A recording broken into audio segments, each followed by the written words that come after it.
What's up, you guys? It's P&D Fishing, and today we are in the garage again. Tonight? Today, yeah, tonight. I meant it's pitch black outside.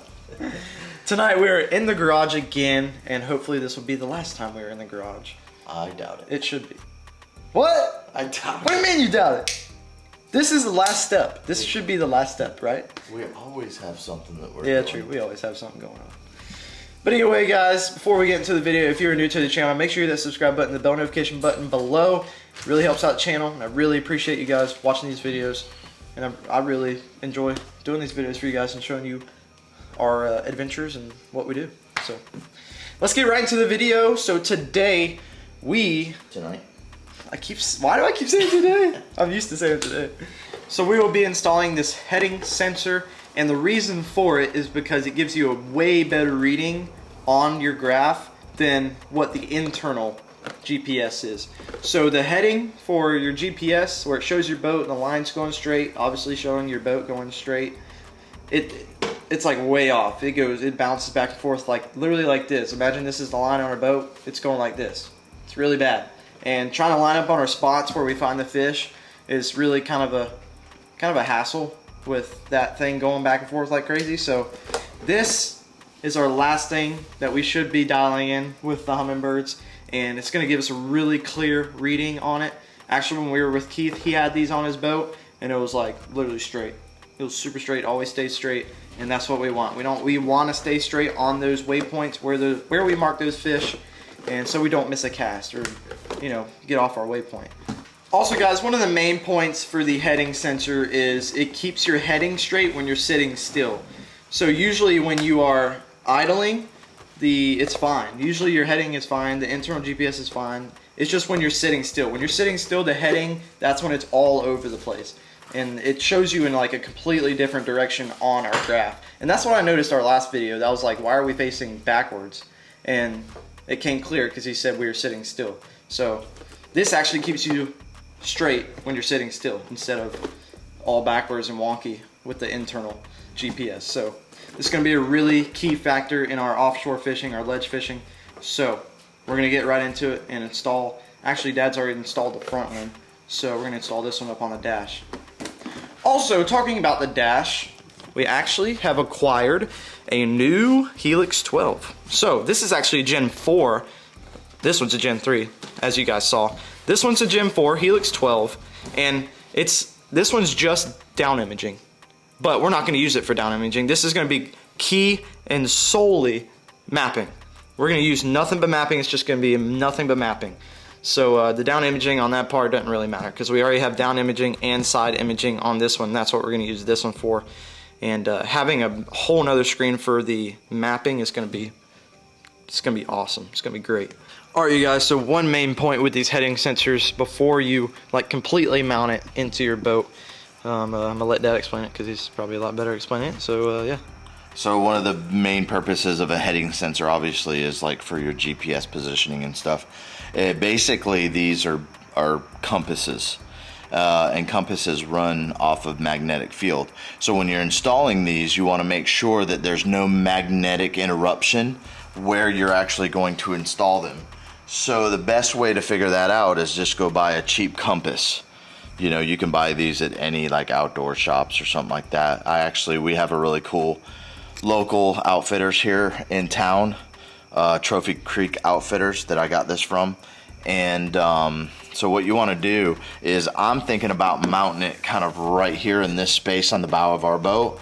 So I'm gonna slide this compass right here where my thoughts are on mounting it, and making sure that there's no magnetic interference. And let me give you an example of what the magnetic interference would be. So watch this compass while I put it over the trolling motor. See how crazy it goes? See how crazy it goes because of the magnetic interference on that trolling motor? That's what you don't want. You don't want that to happen where you're going to be mounting. So if we mount it here, as you can see, there's no magnetic interference anywhere right here. So the trolling motor being stowed up here isn't going to interfere. And you know, you got to think of it in the sense of when you're fishing, this is going to be in the water. Yeah. so it'll be down deployed in the water, so you won't have to worry about the magnetic interference up here anyways. So temporarily what we're going to do is we're going to take some double-sided stick tape, and I'm just going to put some double-sided stick tape here. We're going to put it, I'm going to basically stick it right here, and you always want to make sure your forward-facing arrow is directly in line with the keel of your boat, so that your heading is, you know, as perfect as it can be with the keel of your boat. So I'm basically going to stick it down right there with just some double-sided stick tape. When we go out tomorrow and fish, we're just going to make sure before I permanently put screws in the boat, you know, obviously, which you don't want to do, and make holes and then have to, you know, take it off and reinstall it somewhere if it's not working right. We're just going to test it out tomorrow, make sure there's no magnetic interference.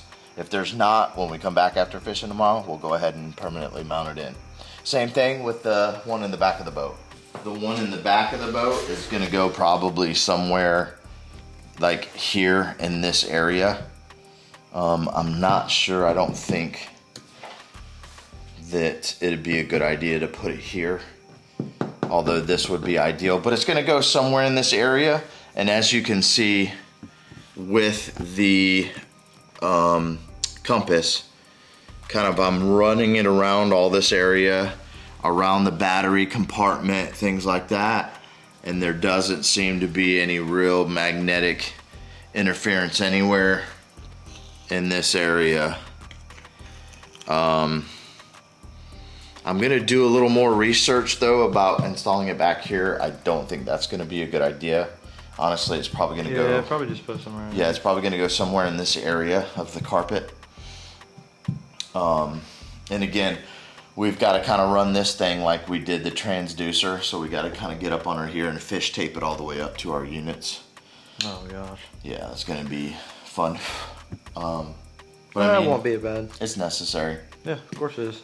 So, but yeah, this was like $5 or $6, and it'll save you a lot of time and heartache if you do the legwork on just getting one and making sure that you're kind of, if you're installing these on your boat, make sure you're running around making sure that there's no magnetic interference, you know, where you're going to, or where you want to place it. Because I know also if your hull is different, if your boat design is different, you know, your motor will put off a certain amount of magnetic interference as well. So, you know, but you won't know that until it's running though, which is why they always say to make sure you go out in the water, test everything first, and make sure everything is running that normally runs on your boat, your motor, you know, your graphs, like everything that you use on a regular basis on your boat is running, so that you know and have an accurate reading on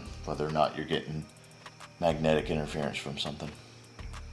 All right guys, so we have got the heading sensor for the front all sticked up, and obviously, like he said, we're not going to drill holes in it just yet. You're going to make sure it works and there's no magnetic interference.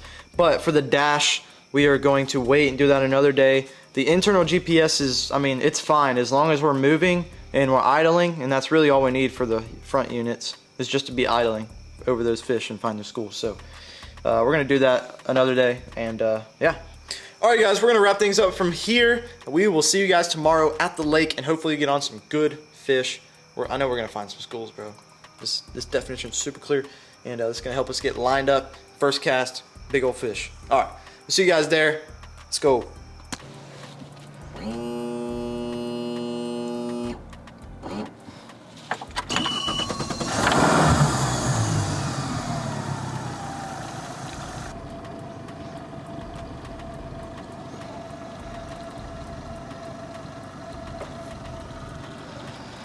Look at that pretty sight, boys. We about to scan today. Yes, sir. All right. You guys, we're out on the lake. Oh, wow, that sun is shining right on my eyes. That hurts.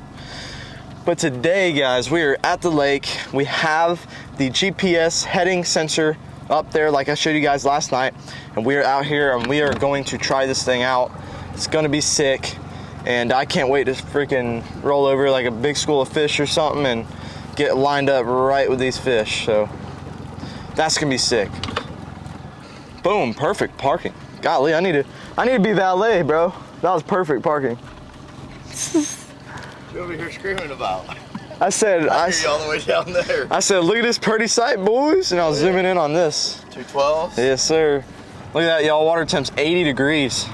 Nice and cool today. So today is a perfect day. It's a beautiful day outside. There's not a cloud in the sky. Blue skies. Max wind is like 3 miles an hour.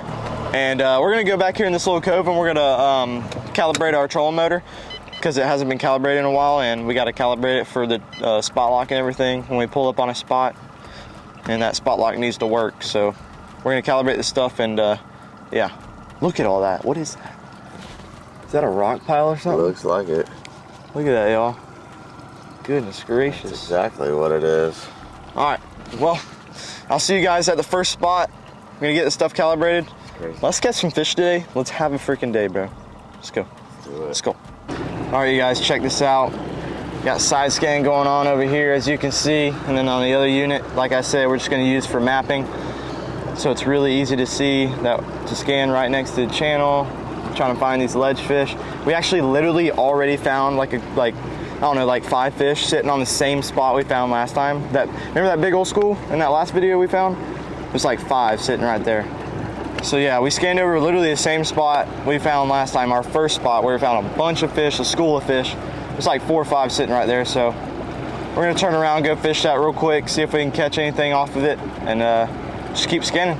Remember, they say the big ones are in those little schools of 2 or 3 or 4 or 5. Those ones nobody wants to fish. Yeah. Nobody wants to take the time and stop and fish. Yeah. Probably missing those big ones. They say the big fish are in those little 3 or 4 fish schools instead of those big like 15, 30 fish schools. So, all right, guys. So looks like the Humminbird heading sensor is working perfectly. So you can see there's a green line, but there's yellow line overlaying that green line.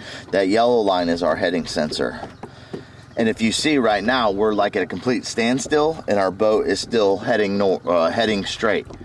Normally in the standstill like this, your boat would start just kind of like turning in different directions and stuff. Yeah, it's bad. So it's definitely working. Look at that, guys, working perfectly. So mission accomplished with the heading sensor.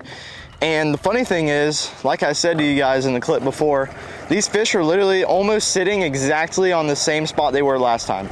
They're probably, I don't know, a couple feet off same spot, but like on our waypoints, they're literally like, the waypoints are almost back to each other. Like, it's crazy. So we're gonna just pull up to the spot, see if we can catch some fish.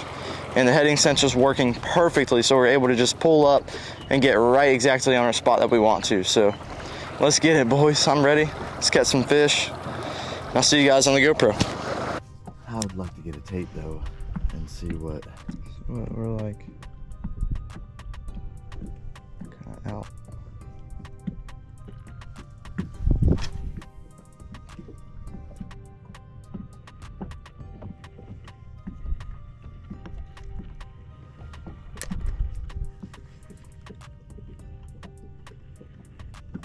Do you remember which number it said when you marked it? No.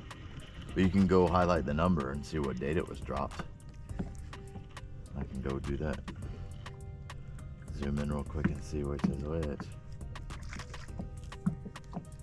Those are gone right there.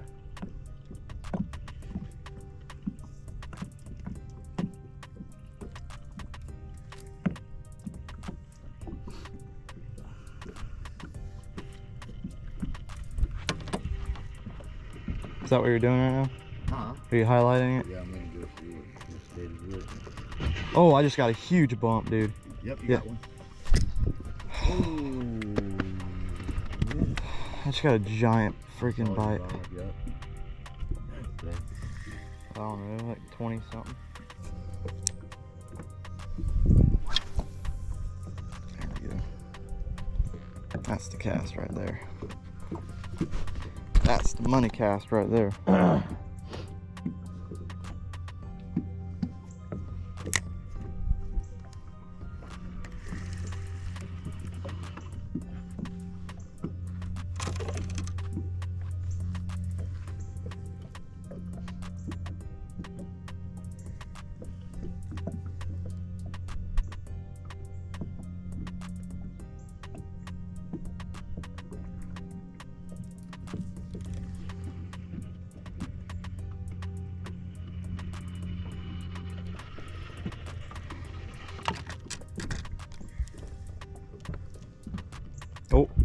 I just got bit.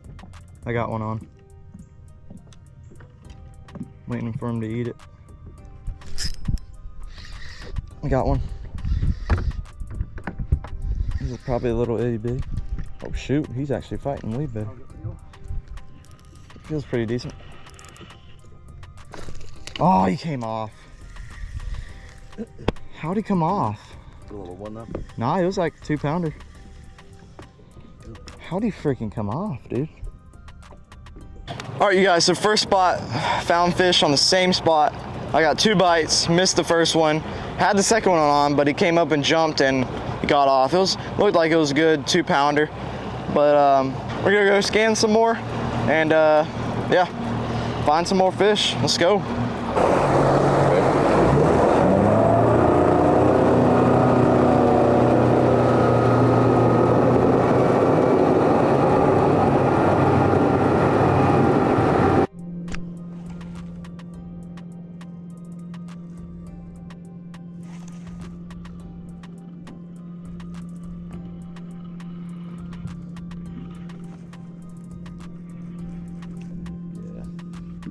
Here, come on with one.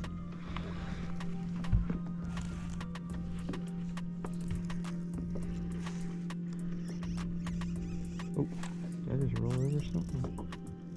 No, I got one. You got one? Yep. Oh, it feels like a good one too. Don't let him come up and jump.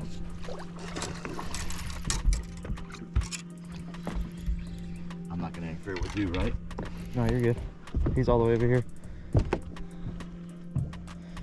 Mics are already on, you're good. Told you those are fish, dude. I told you those are fish. All right, guys, so we just rolled over to a school of like 10 or 15, and I broke my tip on my St. Croix rod, the brand new one I got, my drop shot rig. And yeah, Nice one. that's a good one. That's like a 2.5. That's a nice little fatty, 2.5 pounder. Yeah, so had to break out the old Texas rig and old trusty dusty Texas rig, you guys know. And yeah, look how fat he is, dude. They're so fat out here. Oh my gosh, on these ledges, dude. So fat. Beautiful fish. Dude, I felt the bite and I was like, oh shoot, I think I got one. I reeled down and my line's like darting. I'm like, oh my gosh, what? My line looks like it's about to be in the trolling motor. Here. Grab him real quick. Go I'll go really grab. quick. He's still out there. How crazy would that be if there was one on? You're like, oh, got another one. Oh. All right, guys, we've been scanning for probably, I don't know, what would you say, like 2 hours? Yeah. And we didn't see a lot of fish, so came down back this way where we know this island is and this ledge down here.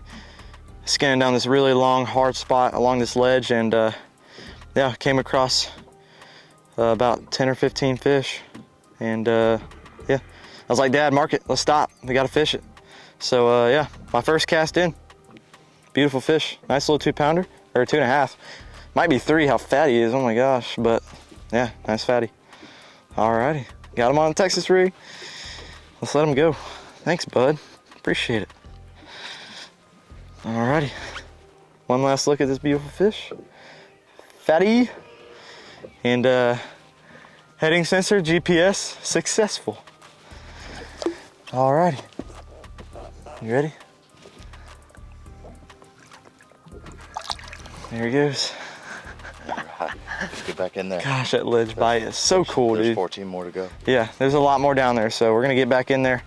And yeah, let's go, let's keep casting. Oh, let me make sure I I was about to say, save that. is your chesty on?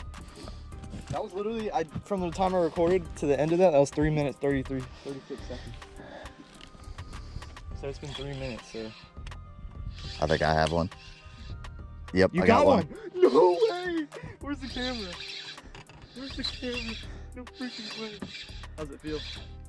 It's digging. I hope it's not swallowed it. All right, guys, so literally Dad, when I had my fish, Dad was like, how cool it would be if I had one. Look, he got one. He left it in the water. I Oh my gosh, he just left it down there. Dude, that fish probably has that thing in his belly art. Well, or that hook is probably in his freaking... The worm's hanging out of his cheek, so... You drag all right? Yeah, drag's good. Careful. Can you... I can't boat. You can, yeah, you can. You're good, you're good. Just grab the line a little bit. Dude, I'm not trying to break my tip like you do. No, it's right in his cheek. Yeah, it's right in his cheek. Dude, you just left it out there. Oh my gosh. That's another nice little fatty. Another nice, yeah. Little two.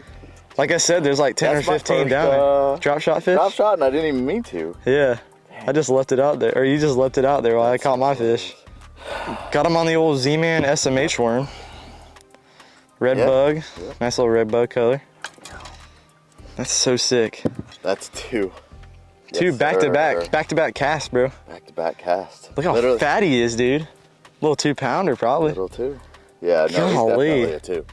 He's so fat. He's chunk. He is so chunky, dude. Dad literally, while I had my fish, he was like, how cool would it be if I caught one? And I just left my bait down there. Yeah. And Dad lifts up the rod, he's like, dude, I got one. It just started running. It's so sick, dude. Good. It's so sick. Oh, bud. Appreciate you. We're gonna get back on our waypoint, guys. That is so sick, dude. Caught 2 fish back-to-back cast, and literally just left his bait down there while we were recording for my fish. And he was literally, oh my gosh. I got that on my camera. That was insane. That was insane. All right, guys. There's about, I don't know, probably 10, 15 more down there. So we're going to keep casting. Well, and 13. We thought there were 15. Those are 2. Yeah. So. I'm glad we finally found something. We've been scanning for like a couple hours and finally found something. So it's paying off, and let's keep catching. Let's go. My line's still out there. Try and bring him around here. He feels good. He hasn't given up at all.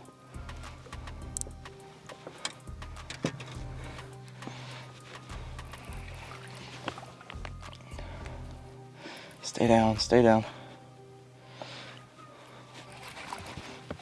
Don't go under the boat. Stay down. He feels good. Need net? Yeah, get the nets in here. Just in case. Get a yacht because the camera's all the way over. You're fine, we're good, we're good.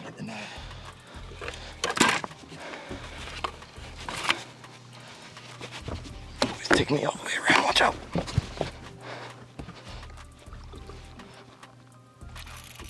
Oh, man. I loosened my drag, so I'm just letting him run if I need him to.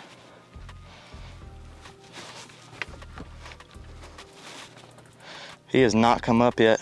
Dude, I think he's good. No! No way. No way. I just lost him. How? How? He was tight the whole time. Dude, that was a good, he did not come up at all. Oh my gosh, that could have been like a 4 or 5 pounder. Dude, I even let my drag like, so he could run.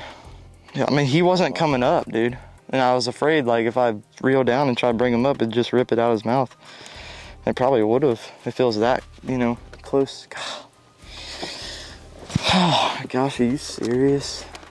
Wow, it was like one of those big fish bites too. Like it hit it, like it thumped, and it was just one good thump, and then you just started kind of swimming. Dude, that could have been a good one, dude. That was a really good one. That was a really good one. Wow.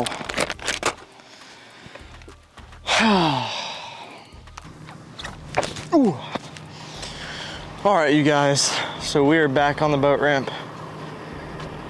Jeez, we came out here, started at about 8:30, 8:40, and what time is it? Ended at 5:30. So been out here for about roughly 8 hours, 8.5 hours. Yeah, been out here for a really long time, and the sun is taking a toll on me. I know my legs are fried. They hurt. Feels like I deep fried my legs. Oh my gosh, they hurt. But yeah, thank you guys for watching this video. We got the Humminbird heading sensor dialed in, and yeah, we were catching fish, getting bites. Well, we caught 2 fish, so I mean, we're definitely gonna it's be not a great day, but I mean, catching fish is catching fish. It probably would have been a great day if you would have been. If I would have caught that big one, dude. Oh my gosh. I don't think you guys saw any of the footage of that, but yeah, I got a big one on, and dude, I was recording the whole thing. You were recording the whole thing? Yeah. Oh my gosh. Yeah, I was recording the whole thing. I even got your sad sit down right here. That was devastating, bro. That was tough. So we pulled up on that spot, that big ledge spot, and found a little school of fish, and caught 2 off of it, got some bites off of it, and then I ended up hooking into him, which doesn't make any sense because like I literally had him on the whole time, and like all of a sudden it just pops off. I'm like, okay, so that whole fight was pointless. That whole fight I had him on, and somehow he just pops off. I was like, I don't even know what happened, but I mean, I knew it was big too because I could not bring him up, and he wouldn't come up. He was barely moving, so he was. I'm thinking he was probably around 5 or 6 pounds. Could have been a little bit bigger, but yeah. Also ended up breaking my brand new St. Croix Moho bass spinning rod Again. right here. So we're gonna be taking this back Right now. back to Bass Pro, and I'm gonna get my refund and order probably a googansquad finesse spinning rod. So it is what it is, but yeah, our goal was accomplished today. Got the Humminbird heading sensor straight on the GPS. That way we're able to cast, and one of our first casts we're able to catch fish and get bites. So yep, accomplished that goal. So we are on our way to 2,000 subscribers for SLX DC giveaway. So make sure you hit the subscribe button and hit that bell notification button so you get notified when I upload. Also, do me a favor, head over to the Instagram, follow us on Instagram. We got some good stuff coming up there. We're heading back. I gotta get some aloe on my legs and get these burnt legs back to normal. But thank you guys for watching this video again. And until then, keep sliving.